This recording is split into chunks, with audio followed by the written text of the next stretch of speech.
Good morning, everybody. My name is Deborah Byrne from DBpsychology Services, known as DBpsychology across social media. So today I'm going to talk about this week's blog, which is about creating more positivity in your life.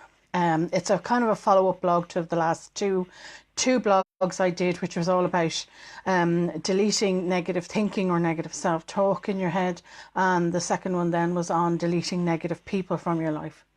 So as with anything, when we're trying to change something, we're taking something out. So just like if you think of the analogy of the sea and the sand, when we dig if we dig a sand pit close enough to the water's edge, the water's going to flow in. So basically, when we take out the negative stuff, if we don't fill it with positive stuff, more negative stuff is going to go in. So you want to be filling it as you're taking stuff out. You want to start filling your head with more positive stuff, or surrounding yourself with more positive things and people. So that's the purpose of this week's blog. So we're trying to fill the gaps. So I'm going to start off by saying, we need to be doing our self-care, which I am always hard on about. Self-care, as far as I'm concerned, is the foundation of anybody and should be the foundation of anybody's life. That also includes your meditation, some form of a day meditation of some sort. If you can do mindfulness, brilliant. If not, a form of meditation would be great. Even Tai Chi or yoga, something like that, that's going to promote, a more positive, restful and stress-reducing experience for you. The next thing, of course, is your boundaries. Other boundaries, your own boundaries, and of course boundaries in relationships. So we talked a bit about that last week with deleting negative people. So they should be all part of your foundations. Now, building on from that, of course, another part of your self-care will be your positive affirmations. So I talk about creating your affirmations, whether you take them. There's a lot of times you can Google and go on the web and look for positive affirmations, or whether you're simply, you have, I love myself, I forgive myself, whatever it is that you need, that you want to work on in terms of, getting a more positive feedback into your head. And changing, as I said before, changing the negative tape to a more positive one. So we have our affirmations. We also have at least 30 at the end of the day. At least 30 at the end of the day. Talk about right before the end of the day. The next thing I would add to that is very much stop comparing yourself to others. If you can turn off from social media, Facebook, Twitter, whatever it is, Instagram, and stop comparing yourself. Start trying to reduce the amount you're watching every day. We're all guilty of spending far too much time on social media, and we are all guilty of getting caught up in self-comparison. How my life is doing compared to somebody else's, how perfect everybody is, and people are only going to post the good stuff. Remember that. Always remember that. They'll only post the good stuff. You won't see anything, the reality of their lives. So, do stop comparing yourself. The next thing to do would be to start journaling. So I would encourage you very much to journal. You can do it as part of your affirmations. You can do it as part of your gratitude, your list of 3 things you're grateful for. Getting everything out of our head at the end of the day really benefits us. It benefits our mental health on a daily basis, but it also benefits your sleep. Doing that to-do list at the end of the day, so you don't have to think about it while you're sleeping, and getting it all out, getting all the emotions out. It's kind of like emotional vomit. So you get it all out, you get it down on paper, and then that's your signal to your brain. You don't have to worry about that anymore. If we want it, it's there, it's in the journal, and we can go and check the journal. We can go and check our to-do list in our daily planner, whether we put it on, our phone, or whether we put it on one of our devices, or whether you're like me, a paper and pen girl, and you like to put it down on paper. Whatever it is, get it out. The whole idea is to get it as much out as possible at the end of the night, So therefore, it signals to your brain, okay, you can have a break now. It signals to that doing part of our mind, the one that is always problem solving, even when we're asleep, that it's okay to take a break. You don't have to work on this. We'll work on it tomorrow, or it's there when we need it. So that's the purpose of the journal, and it is really, really, really helpful tool. The next thing would be to say to you is be mindful of relapses. Now, when I say that is when we're trying, as I said before, when we're trying to delete the negative thinking, when we're trying to delete negative people from our lives, we're going to have situations where we're going to be tested. That's the way I put it. We're going to be tested. So somebody else will come into your life that maybe is somebody similar, negative. You will have negative thoughts. Maybe may come up a bit more. It's okay to realize that not every day is going to be great.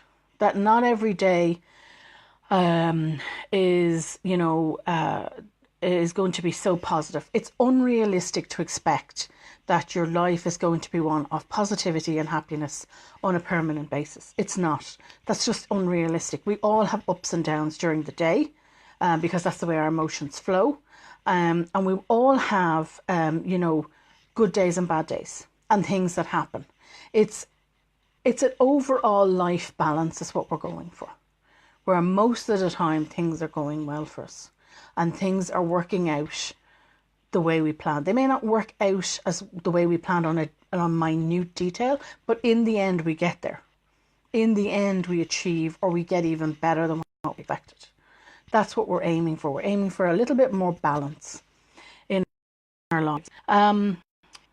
And so in talking about deleting the old relationship last week, this week we should be looking at building new relationships or encouraging the older relationships that we want to keep. So we want to be spending our time away from the people that we're deleting and with the people that we want to encourage to stay in our lives. Or building up new relationships. So, looking at things we can do. There's a lot of benefit from doing the night classes. You'll see them on in a lot of the schools, the community schools. And, it's not about the activity. It's more about the social interaction and building friendships and getting to know other people. It's not a place where you have to be, on trial, or you have to be so guarded. You're just getting to know people. They don't know you, you don't know them, and in among those people there may be somebody you can build a good positive friendship with. So look at ways. There are other activities, not just night classes, but there are other activities we can get involved in. You can join, if you love walking, you can join a walking club. There are different things, bowling, whatever else. The whole idea is that we build upon new relationships, positive relationships. Remember, you might get somebody in your life. If you've deleted somebody, you might get another negative person into your life. You back off immediately, and you don't want to, you don't want to encourage them to come into your life. So, you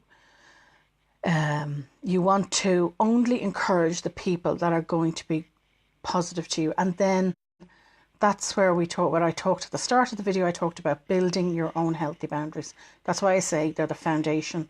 Along with self-care, they're the foundation of your whole life and keeping it well balanced. So the next thing I talk about in the blog this week is to delete things from your home. We've all been given presents and stuff down the years, or maybe we've even bought stuff years ago, and we feel really guilty about letting that go. Stop feeling guilty. Okay, guys, stop feeling guilty. Just let it go. Donate it to somebody else. Somebody else, what you mightn't like, somebody else might think this is the best thing, this sliced bread. Okay, give it away. Give it away. Give it to a charity shop. Allow them to gain the money from it and have some, have that be a piece of positivity for them. And somebody else will buy it that needs it, or somebody else that buy it that will love it. You do not have to hold on to everything that you hate. That's the easiest thing to do, is go around your home, start taking out things that you hate, and get rid of them. Things you get, little knickknacks that you're given, little tiny knickknacks. Even start with those. That's the simplest way to start decluttering your house. It's the simplest way then to, only replace them with items that you truly love, or only hold on to items that you truly love. This really helps to create a more positive environment, because the environment that we're living in, that we spend our time in, should be positive. And that brings me on to the next bit. It should also be safe. Home should be a safe place. If you are not safe in your own home, it is going to be so detrimental to your mental health. It's going to be so detrimental to your physical health. You cannot recover in that environment if your home is not safe. So, if it is a case of domestic violence, or you for one reason or another, you don't feel safe in your home, please look into getting some help and asking for help. And check out the blogs on domestic violence. They do have safety. There is a link to safety plans and things out there. You really need to be very careful there. But if it's a case of just, everything is so decluttered and has become too much for you, and, you're feeling overwhelmed by the environment in which you're living in, or in which you're living, or working in, which you're working in, start deleting. And the simplest way to do is to delete all the knickknacks that you don't no longer want or love, or, you really hate. And the next thing I would say to you is to, if you are somebody who's in the car a lot, whether you're a mum or a salesperson, or somebody who's in the car a lot, that is another small space you can clean up. It's a quick and easy clean, and it's particularly if you spend a lot of time in your car during the day, or you're in and out of your car a lot during the day, if you have a little bit of small clean environment. And the next place to tackle after that, I would suggest, is your bedroom. And I've gone through that before. I talked about it on the sleep video. It's such an important area in the home. If you declutter nowhere else, declutter the bedroom. Declutter your own bedroom, please. It's so boosting to have a clean, safe, positive environment in which to sleep in. So do check out the sleep blog. I do go into more detail there. Now, on the blog, there's 2 lists. And one is called boosters and the other are called busters. And these are things that will boost your self-esteem or bust your self-esteem. And it's quite, they're quite a little long list. I suppose there could be, I didn't number them, and I'd say there's about 10 or 12 maybe on each list that will boost or bust your self-esteem. And if you're trying to create positivity in your life and a positive environment, please get to know that list. And I do have links out in the list to other practical tips that will help you increase those boosting, particularly the boosting ones that I go through on that list. So do get to know the difference between what boosts your self-esteem and what busts your self-esteem. It's very, very important, and you can add that to everything I've talked to today. And the last thing I'm going to talk to you this morning about is a thing called cats. Okay, and I want you to start using, think of the word cats, and I want you to it's very easy to word. We all love cats. Well, some of us do. Keep that word in your head, and what it means is you basically break the word down. So you have C for cat at the start of the word. C is for compliments, and the one thing you need to learn about a compliment is if somebody pays you a compliment, the only thing you're allowed to say in response is thank you. Not thank you, I only bought that in, or not thank you, sure it's nothing, or thank you, whatever the excuse is.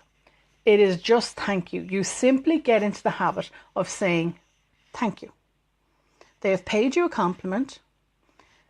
You have to be gracious about it, and you just simply say thank you. It is like saying no. No is a full sentence and a full statement. It requires no explanation. So compliments require no explanation. They just require thank you. And I want you to get into that habit of every time you receive a compliment, simply say the word thank you. Nothing else. The second letter in that cats thing is A. So the A stands for the A to Z. Now this is a very difficult exercise to do. And I found it difficult because I found it very difficult to actually sit and think of all the words when I did it initially. I've thought it very difficult to come up with that amount of words that are positive about yourself. Okay, so it's A to Z. So you start at A and you think of an A word that describes you that is positive about yourself. You're not allowed to think about negative things. You're only allowed to think about positive things. And then I want you to get that list and I want you to put it where you're going to see it on a daily basis. You don't have to sit down and write it all in one go. Yes, you can use a dictionary, and it's a little cheating, but you can use a dictionary because sometimes it's very hard when we're not used to thinking and talking about ourselves in a positive way. We can't come up with words that are positive. So the whole idea will be, it's a kind of like a little positive affirmation trick that we can do with ourselves. If we see it up there, if we write them out first and then we put it up where we can see it, we can use that as part of our positive affirmations. So you've got to go all the way to A to Z, and good luck on some of the words like X and things like that. They're quite hard. X and Y. And then the next letter in the word is T, which is for treats and rewards. Now, treats should be given freely, no excuse at all, and they should be free. So I think if you can all come up with something that's free, that's nice to do for yourself or positive to do for yourself, and if you're stuck for ideas, go and check out my good habits or self-soothing techniques. There are 6 blogs on that, and you can get a load of ideas from those 6 blogs. Most of them are free. I think pretty much all of them are free. And so these should be given at the end of the day, during the day, whenever you need them to boost yourself up, give yourself a treat, and it should be free. Rewards cost money. Okay, it's the difference between a treat and a reward. A reward costs money, and it can be a small amount of money, or it can be a larger amount of money. And you can decide then as to when you're going to give them. But just like treats, they should be given on a frequent basis. Don't hold out a reward just because you failed to meet a deadline, or you did your best to get to that deadline and something happened, it came up in the way, and you didn't quite get that goal or that deadline or whatever it was, and therefore you're going to deprive yourself of the reward. Don't do that. Okay, guys, that's not a good idea. If you're trying to create more positivity in your brain, and do give yourself that reward. I go into more detail as to what those kind of rewards can be, so do check that out. And then the last letter in CATS is S, and it's the last thing I'm going to talk about today, and it simply means smile. So to smile a little bit more every day, and to think about smiling. There is a mindfulness meditation. It's called the smiling meditation, and it's actually a great one for getting you in the habit of smiling a bit more. And it always reminds me of Peter Pan and Tinkerbell and things like that, because you have to think of something positive. Now that could be your children, it could be somebody who is inspiring you, it could be a moment in time that you really love, it could be the person that you love.